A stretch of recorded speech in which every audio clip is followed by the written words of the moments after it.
Folks, I watched the RFK Jr. interview on CNN, so you don't have to.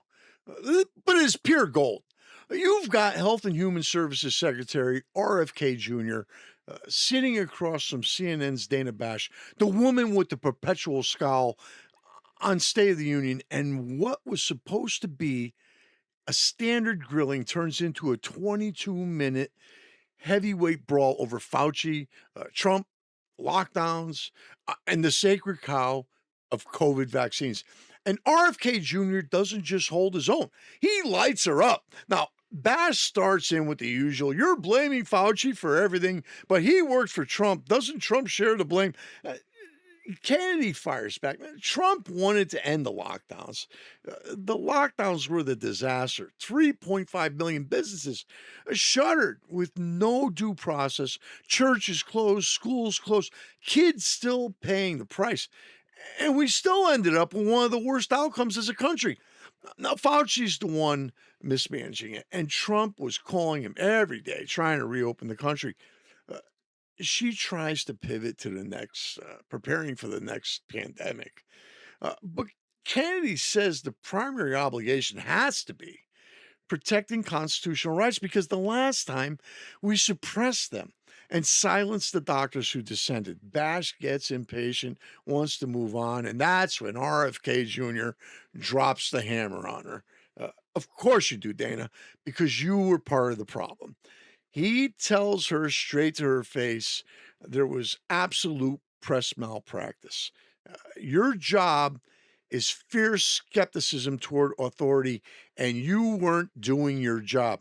You were beating up on people who were dissenting. You were scaring people because that was the job of CNN and the rest of the roadside media. Dana denies it, of course. No, it wasn't. I wasn't. But Kennedy keeps coming. You're attacking me while claiming you're just asking questions. And then she trots out the line every mainstream media type has memorized. It was also factually true that the COVID vaccine worked. The COVID vaccine prevented deaths. There was data upon blah, blah, blah, blah, blah. RFK doesn't blink. You're talking nonsense. You're saying something you cannot show me a single study that says that. Because, folks, there is no study, no evidence that the COVID vaccine saved one life. But there sure were a lot of young athletes dropping dead for no apparent reason for a few years afterwards, weren't there? He demands it. Cite me the study, especially on the kids. Can you show me one study that shows children were protected by the COVID vaccine, that it did more good than harm? And folks, she never does because there isn't one. She pivots to some claim about vaccine misinformation, maybe costing 100 to 200,000 lives.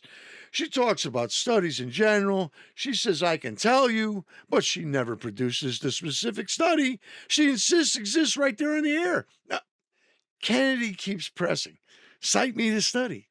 And it just becomes more crosstalk and her insisting she's not saying nonsense while offering nothing concrete. He even calls her out later for repeating talking points like a parrot about trust the experts. And the same experts, hello, Fauci, who lied about masks, distancing, natural immunity, the origins, you name it, while CNN punished the dissenters. This is classic, folks. The media figure who lectures everyone about the science and the data upon data gets asked for an actual study in the moment and comes up empty, while the guy she's trying to paint as the problem, calmly and then not so calmly, points out that her network was part of the scare machine the whole time. The emperor's clothes are missing. The study never appears, and RFK just told the RFB face of CNN she was part of the problem. Folks, remember, they attacked anyone who recommended a safe, tried and true alternative or asked how safe the vaccine was, and then fired you if you didn't get it. They raided your churches. They made you watch loved ones die on the other side of a piece of glass in hospitals. They denied you the right to wake your loved ones. They denied your loved ones a decent burial. Remember podcasters and athletes and doctors that questioned the science.